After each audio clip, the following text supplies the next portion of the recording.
que nos desonra a todos, sem exceção, é a tragédia que incinera a nossa memória, o nosso patrimônio. É uma vergonha para a Universidade Federal do Rio de Janeiro, para o reitor. O Museu Nacional, que é uma referência para todo o país e para o mundo. Isso traz uma vantagem enorme para os setores mais importantes da produção nacional.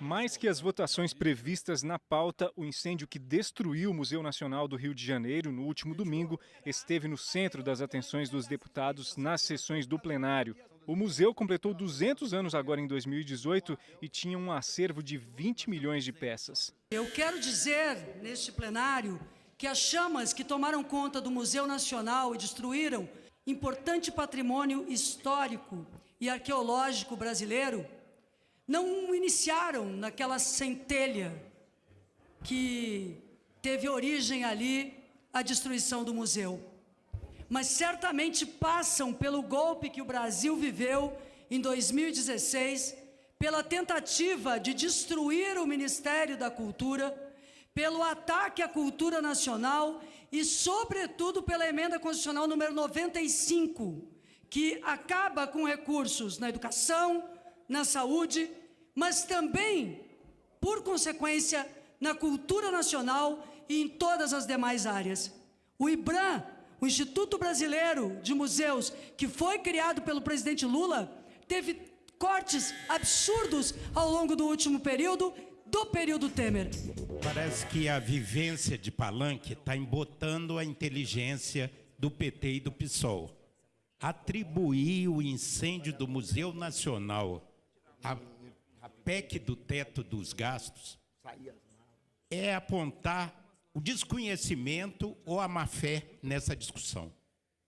O Brasil tem um déficit monumental, está se endividando e deixando uma herança perversa para as novas gerações. E tem que fazer ajuste fiscal. Mas a PEC do teto não congela o orçamento, ela permite a correção do gasto agregado conforme a inflação. E não há teto setorial. Não tem um museu, uma universidade, um hospital individualizado. É um teto global. E o reitor é do PSOL. Quer dizer, o museu está sob a gestão do PSOL. Se houve negligência, foi do reitor da gestão local. Então, ficar atribuindo, isso é linguagem da pior qualidade de Palanque, demagogia pura. E a PEC do teto foi aprovada aqui. Obrigado, porque deputado. qualquer governo vai ter que fazer o ajuste fiscal, que é o problema central do Brasil. Um país que não conhece o passado não pode operar o presente, não pode construir o futuro. O que nós vimos foi o descaso. É verdade que não é de hoje, mas a política de austeridade fiscal, o austericídio, vem de vários governos, só que nesse governo ela ganhou o tom mais dramático, que é o da destruição dos serviços públicos, que é a aniquilação da cultura, da educação e da saúde pública. Eu lamento, deputado Marcos Pestana, do PSDB, se junte a Bolsonaro, para dizer que a culpa do incêndio é de reitor, diretor de museu, que é filiado ao PSOL, ao PT, à esquerda. Mentira! A culpa disso é o sucateamento do Estado brasileiro, é a política de ajuste fiscal que só serve aos bancos, é a PEC do teto de gastos. Tristeza no coração, falando em nome de 208 milhões de brasileiros, do ocorrido no Rio de Janeiro, o incêndio do Museu Nacional. É uma vergonha para a Universidade Federal do Rio de Janeiro, para o reitor. Se fosse no Japão, teria já cometido suicídio. Se tivesse dignidade, teria renunciado ao mandato. 2 bilhões e 100 milhões o orçamento da universidade, Cresceu 500 bilhões de reais o orçamento nos últimos 4 anos. Esta universidade federal tem um orçamento, segundo o Globo, de 2 bilhões e 100 milhões. Se tivesse gasto 1% em manutenção, teria 21 milhões de reais por ano. Que vergonha! Reitor da Universidade Federal do Rio de Janeiro envergonhou o Brasil perante o mundo. Demissão já para esse reitor.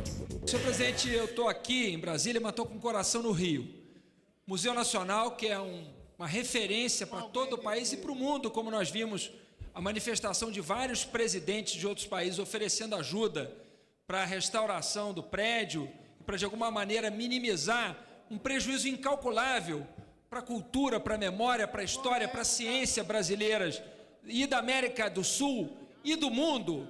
O nosso coração está lá. O Rio de Janeiro está devastado com essa tragédia, mas que não é casual, é um crime, é fruto de descaso de anos com o Museu Nacional.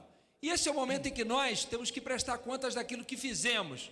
Esse tema foi trazido aqui para Brasília, eu apresentei emendas para o Museu Nacional e nessa legislatura consegui destinar 230 mil reais para o museu, o que é muito inferior à sua necessidade, mas que certamente, se fosse feito por outros parlamentares também, nós teríamos conseguido talvez evitar uma tragédia tão grave como essa, um crime tão grave como esse. É preciso agora, senhor presidente, cobrar a responsabilidade de quem se omitiu. O governo federal tem responsabilidade sobre isso. Gostaria aqui de comentar o acontecido no Museu Nacional do Rio de Janeiro nesses últimos dias. Senhor presidente, é mais um símbolo da total ineficiência, falta de qualidade e falta de senso de prioridade que domina os gestores públicos, em sua maioria, do nosso Brasil. Para você ter noção, senhor presidente, o que foi gasto pelo Museu Nacional do Rio de Janeiro até esse mês, ou seja, no ano 2018, equivale a 268 mil reais. Os dados mostram que isso equivale a 2 minutos dos gastos do Poder Judiciário ou a 15 minutos do gasto desse Congresso Nacional. Outro exemplo, ano passado, o governo federal gastou mais de 50 milhões em eventos, festividades e bufês. Está muito claro que os nossos gestores não sabem priorizar o que deve ser priorizado. Enquanto não ficar claro que prioridade para o povo brasileiro é acabar com o filho em posto de saúde, é dar qualificação ao professor, é criar creche e escola e não gastar com festividades, gastar com bufês, ou aumentar salário de quem já ganha muito bem, esse Brasil não vai para frente, é dever da nossa sociedade, é dever dessa casa cobrar essas posições, esses procedimentos. O que nos desonra a todos, sem exceção, é a tragédia que incinera a nossa memória, o nosso patrimônio, o nosso acervo, inclusive natural, com o incêndio no Museu Nacional. Fruto de uma histórica omissão e descaso das autoridades em relação à cultura nesse país. Então, eu queria, senhor presidente, buscando agora unidos soluções, a deputada Jandira vai estar também lá com o presidente da casa e com o reitor da UFRJ, nós temos que passar para a recuperação, acender uma luz e não apenas chorar às trevas.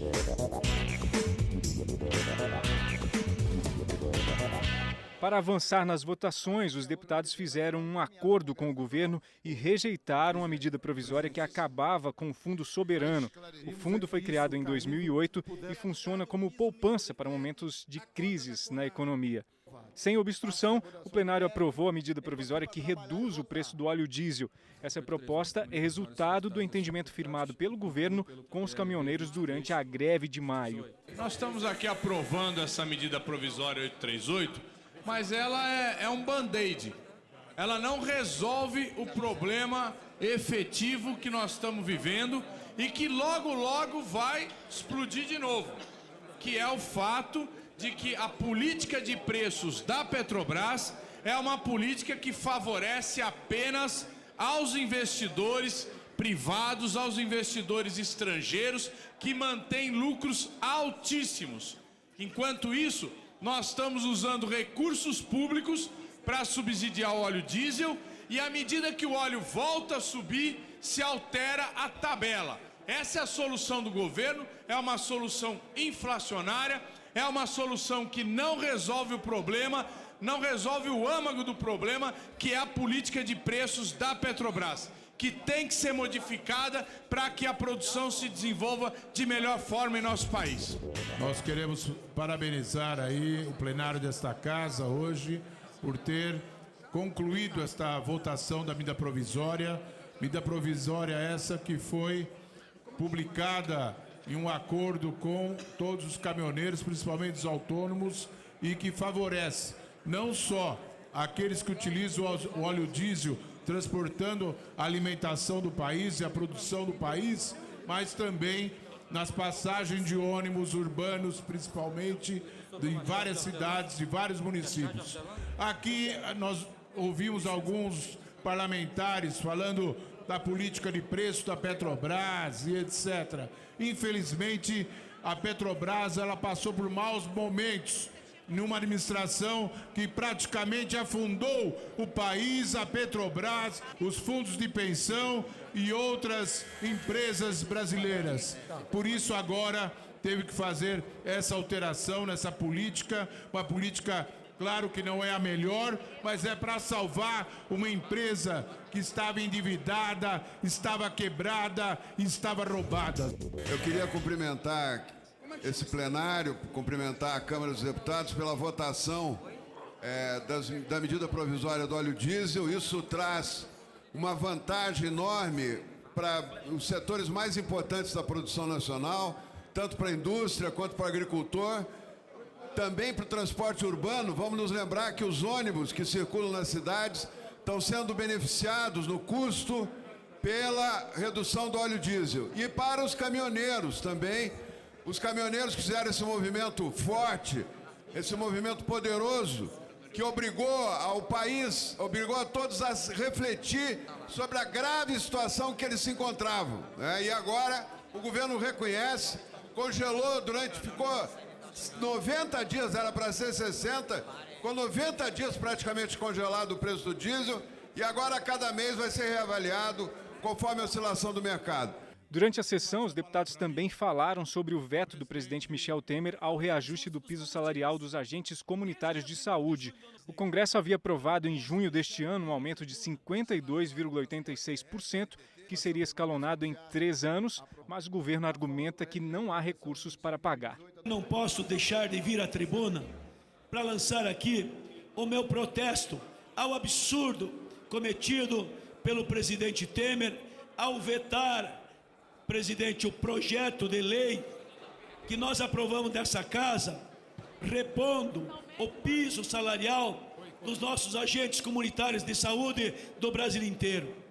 Um piso nacional de R$ 1.200 para o ano que vem, para o outro ano R$ 1.400, para o outro ano R$ 1.500. É uma miséria, presidente, para essas pessoas que batem de casa em casa, de porta em porta, para levar a saúde, levar a orientação, levar ali a vida. Nós não podemos aceitar esse veto do presidente Temer ao projeto aprovado nesse plenário para os ACS, os agentes de saúde. Nós votamos por unanimidade essa matéria. Matéria acordada, conversada, entendida, inclusive com o apoio do governo. Parece que foi aqueles acordos pré-eleitorais para enganar a população. Agora esse veto vai voltar para o plenário.